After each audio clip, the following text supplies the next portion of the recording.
Hey collectors, Anthony from HatchersNet here, and today we are going to check out Transformers Studio Series Wheelie. What can I say about Wheelie that has not already been said? He is... perhaps he... In the least, I guess we will compare him to his last two official releases. When we get back, I guess I have to review this?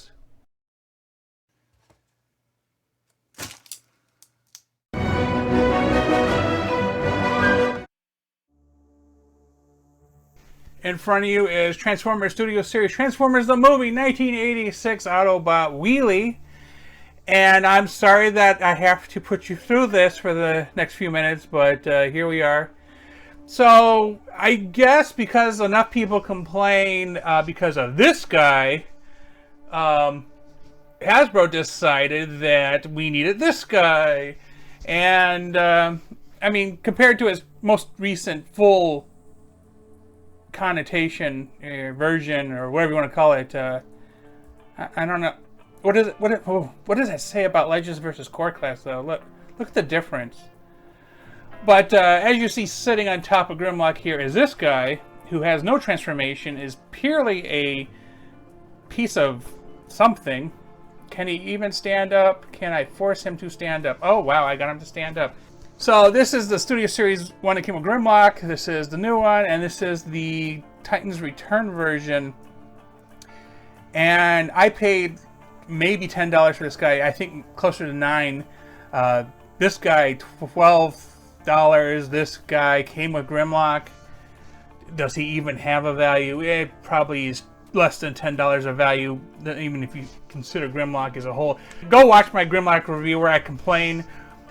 Okay, so basically we're going to cover all the wheelies really quick. There is nothing going on here. He moves. That's what he does.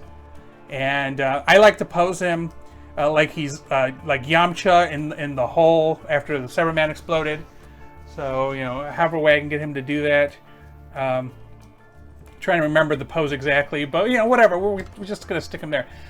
I'm going to move him back a little bit, and of course this is the Titans Return one, and it's just a lot more to it, you know. But before we get to the main guy here, let's just check out his box real quick. And it is the basic Legend / Core Class size movie box. Before this was Spike, and then I think they recently did Shockwave, which I'm not getting. But inside, of course, is the instructions and the don't hurt yourself paper, so, you know, don't hurt yourself. And a backdrop, which is useless because it has holes in it. So, you know, good job. So, this Wheelie's transformation isn't too hard. He just basically folds into himself. It kind of reminds me of, like, the Bumblebee Goldbug thing. I'm just going to keep his slingshot, because I don't know if there's any other storage for him, frankly, in his hand. And it looked kind of like a Nintendo when he transforms. It does not get in the way of the transformation, but, you know, whatever. First step is pull down the feet, and then I'm going to pull forward his torso here. And it has two pegs that it unlocks from. And his head folds in to the top of the car form. This piece here is going to get covered up by the back end of the car. So we got to maneuver his hands into a locked position, or say lock the elbows, maybe is what we're looking for. There is this sliding peg here that you want to straighten this out, and then because we have done the legs, we're going to fold them towards each other. Give me one sec here, because they fold in and they fold towards each other, and the goal is to get the front end of the car done. And it's just it doesn't want to do it evenly for me. I don't know about anybody else, but once you have it, you can stick it like this, close this side up. Now on the back here is these pegs, and they go into these holes on the back end here, and I tell you, mine aren't very good, so we're gonna hold off on that for a sec while we try to get the legs to configure the way they need to do what I need them to do, because once we get it and we can clip on this front piece here, that'll finish the front end. And it's being a little jerk. So I wish there was an easier way. Well, we'll call that done. Okay. Anyway, arms back, and again, try to get these pegs in to match the piece here. And just a heads up, this one never wants to stay in, but this is generally what he looks like if you can get him to line up correctly. And he is small. Yeah, as you see, it keeps popping out. Yeah. Oh well. I mean, he rolls.